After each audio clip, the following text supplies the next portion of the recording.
todos y todas.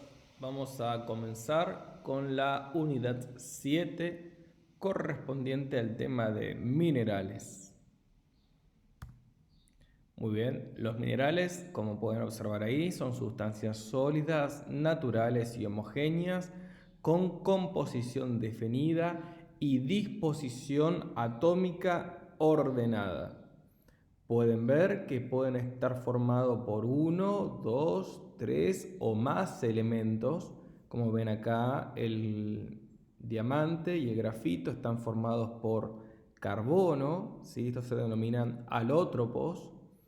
Luego la pirita está formada por hierro y azufre y los feldespatos por silicio, aluminio y oxígeno.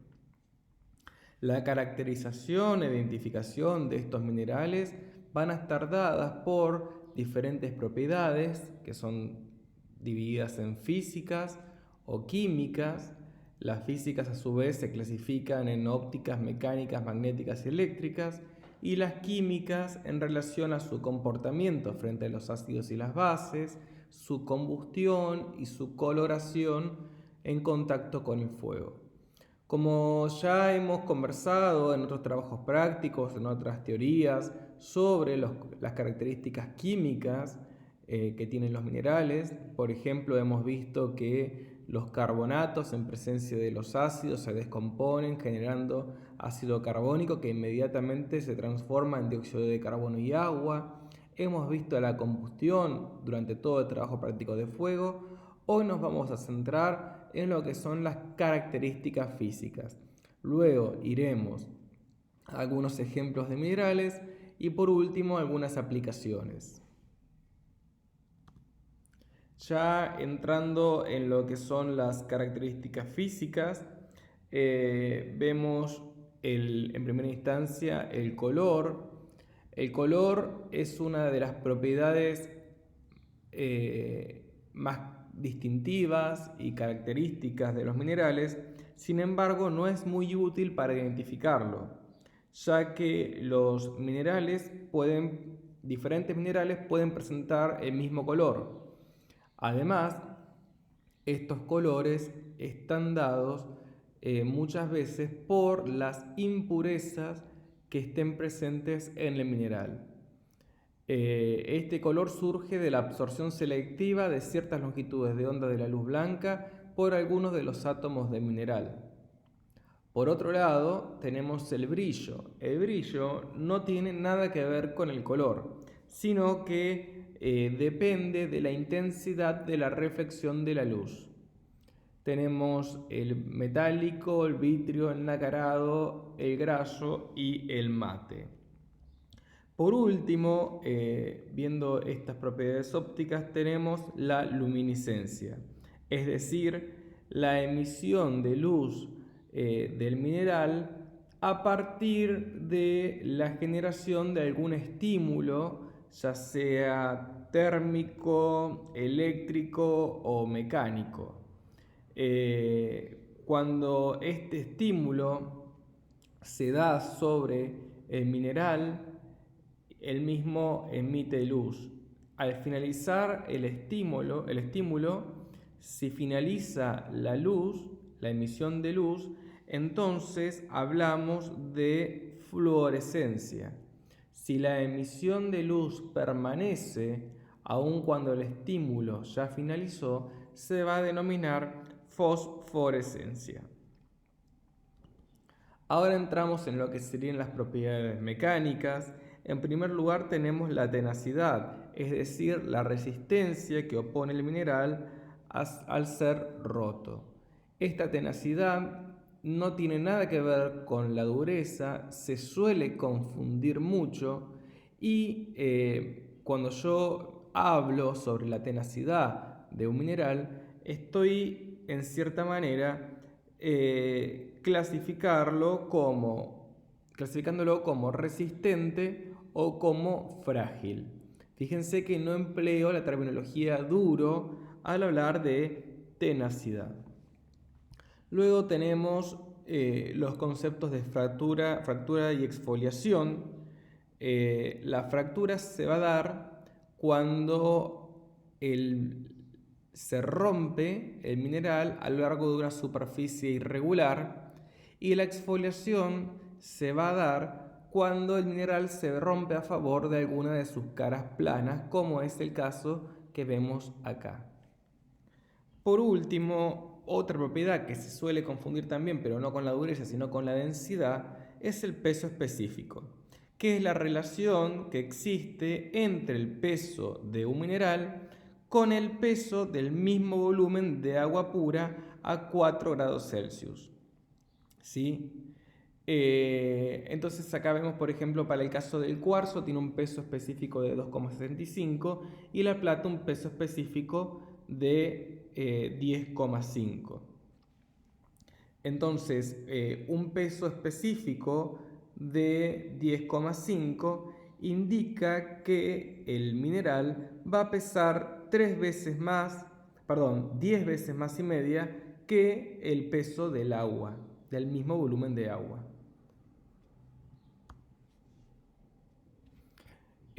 Ahora sí, llegamos a la dureza. Se va a definir como la resistencia que ofrece la superficie lisa de un mineral al ser rayada. Para poder clasificar a los minerales en cuanto a esta propiedad se utiliza lo que se denomina escala de Mohs, en donde se toma como referencia diferentes minerales.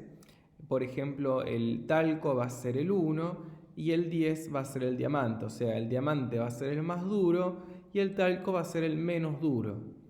Un mineral se va a poder rayar por un otro mineral que tenga el mismo número en la escala Mohs o un número superior. Por ejemplo, el cuarzo, por ejemplo, lo voy a poder rayar con cuarzo o con otro mineral que tenga en la escala Mohs número 8, 9 o 10. Avanzamos un poquito en lo que serían las propiedades magnéticas. Cuando un mineral no es atraído por un campo magnético, se lo va a denominar diamagnético, y es el caso del cuarzo que vemos aquí. Si es fuertemente atraído, se lo va a denominar ferromagnético, es el caso de la magnetita, y si es débilmente, se lo va a denominar paramagnético, ¿sí? Que son los hematites o siderita y la siderita. Por último tenemos, dentro de lo que son las propiedades físicas, tenemos las propiedades eléctricas. Nuevamente, si el material no es atraído, no conduce la corriente eléctrica, se lo va a denominar dieléctrico, ¿sí? Que es el caso de las mayorías de los minerales. Esto se debe fundamentalmente a las uniones que las conforman a estos minerales, que son fundamentalmente iónicas, en donde los electrones no se encuentran deslocalizados, como lo ocurre en un metal.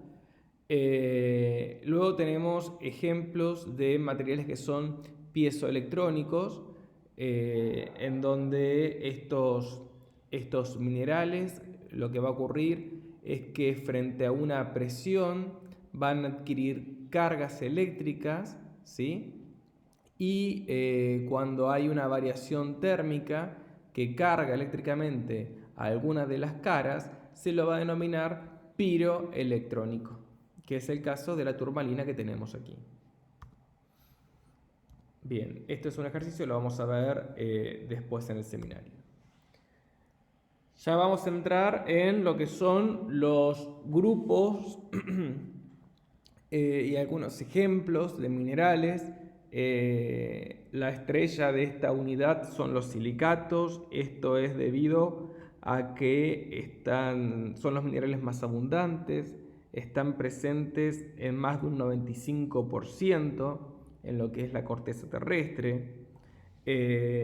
Como pueden ver, estos silicatos están formados por silicio y oxígeno, y además pueden contener otros elementos como magnesio, hierro y aluminio. El ion ortosilicato es este que tenemos aquí, en donde ustedes pueden ver un tetraedro, en donde los oxígenos están en cada uno de los vértices y el silicio se encuentra en el medio. ¿Cuál será la carga de este ion? Si el oxígeno tiene cada oxígeno tiene estado de oxidación -2 y el silicio +4, pueden sacar la carga de este ion. Se los dejo como tarea. Tengan en cuenta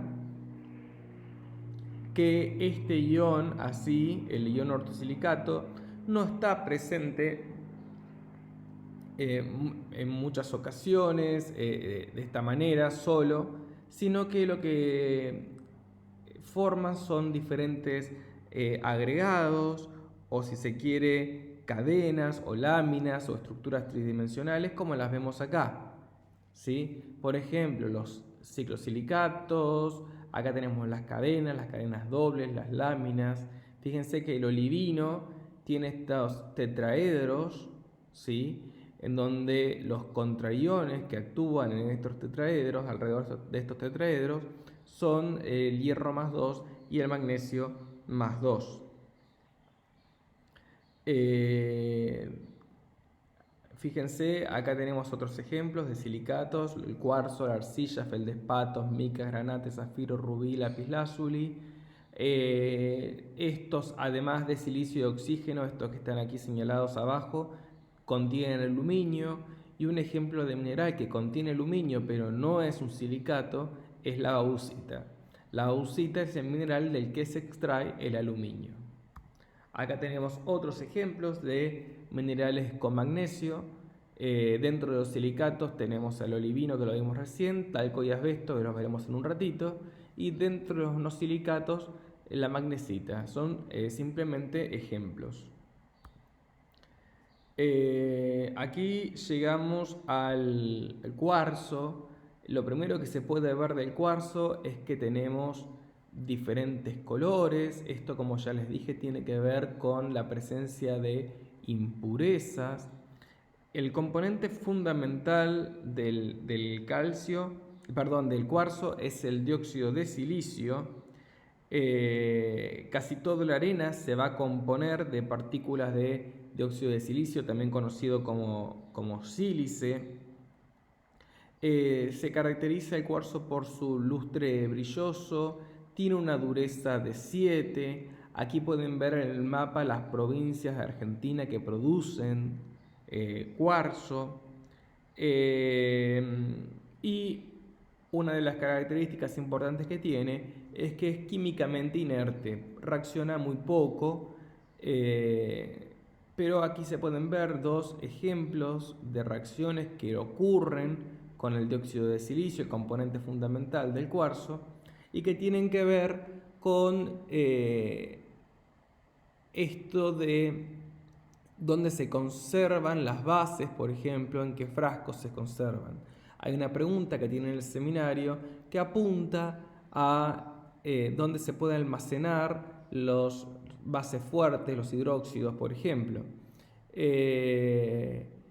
Y la respuesta a esa pregunta apunta a que razonen esto. Fíjense que el dióxido de silicio, ustedes saben que el vidrio se hace a partir de la sílice, y que esta sílice, que es dióxido de silicio, reacciona con ácido fluorhídrico o hidróxido de sodio. Esta reacción con ácido fluorhídrico permite grabar sobre la superficie del vidrio, y esta reacción con hidróxido de sodio, que forma este compuesto que tenemos aquí, me va a permitir explicar a mí por qué yo no puedo almacenar bases fuertes en vidrios. Y esto tiene que ver con el hecho de que el vidrio se va a empezar a descomponer, se va a empezar a degradar. Es lo que comúnmente decimos se come, la base se come el vidrio, y tiene que ver con esto, ¿sí? Bien. Además, a partir del dióxido de silicio, uno puede obtener, mediante un proceso de oxidorreducción, el silicio elemental, que, como pueden ver, aquí tiene un aspecto, un lustre metálico, sin embargo no es considerado un metal, y esto tiene que ver con que es un material que no conduce la corriente eléctrica, no es un buen conductor, salvo que se lo dope con arsénico o con galio o se aumente su temperatura. Esas dos características permiten definirlo como semiconductor. ¿sí? Y de hecho el silicio es fuertemente empleado como un semiconductor, ya sea en las computadoras, en los chips de los teléfonos, en los paneles solares, ¿sí? Es frecuentemente utilizado, sobre todo porque es un material que es abundante. Además, el dióxido de silicio se lo puede utilizar como material óptico, ya que es transparente y resistente. Bien. Aquí tenemos el ejemplo del talco, que como pueden ver está formado por magnesio, silicio, oxígeno e hidrógeno. Pueden ver que aquí hay una estructura laminar, ¿sí? En donde esta estructura laminar le va a dar la característica al talco de poder ser utilizado como un material lubricante, ya que la sensación resbaladiza que genera el talco tiene que ver con el desplazamiento de estas láminas, ¿sí? El desplazamiento entre sí. Pueden ver que la dureza del talco, como ya lo vimos en la escala Mohs, es 1. Por otro lado, tenemos el asbesto, también conocido como amianto, que bueno, estoy convencido de que ya lo han escuchado nombrar. Está formado por silicio, oxígeno, hidrógeno, magnesio, igual que el talco. También tiene una estructura laminar, sin embargo, estas láminas en lo que es el asbesto se van a enrollar formando fibras, y estas fibras van a poder ser respirables, produciendo grandes problemas de salud para los trabajadores que estén cercanos y expuestos al asbesto. La aplicación fundamental del asbesto es como aislante térmico. Vamos a seguir trabajando con asbesto de forma teórica en los ejercicios del seminario. Después tenemos las zeolitas, que son estos que vemos aquí. Son las piedritas que les ponemos al gato, en donde están formadas por silicio, oxígeno, hidrógeno y aluminio. Pueden ver que en su estructura hay cavidades. Estas cavidades permiten que ingresen diferentes sustancias o iones, posibilitando todos estos usos, ya sea como catalizadores, como agentes de separación de gases, como agentes de absorción o como intercambiadores de iones. Volveremos a tomar el tema de las zeolitas en el trabajo práctico de agua de caldera, que es el trabajo práctico que viene. Podemos ver ya dentro de lo que son las aplicaciones de los minerales el vidrio. Acá hay que saber que cuando el cuarzo se funde alrededor de 1600 grados Celsius, estos enlaces que habíamos visto, silicio-oxígeno, se van a comenzar a romper, dando lugar a un líquido pegajoso que una vez que se enfría se van a volver a acomodar, generando lo que se va a conocer como vidrio de sílice. Como 1600 grados es una temperatura muy elevada, lo que se puede utilizar son aditivos, como lo es el carbonato de sodio. También se puede agregar el sulfato de sodio, el carbonato de sodio y el carbonato de calcio.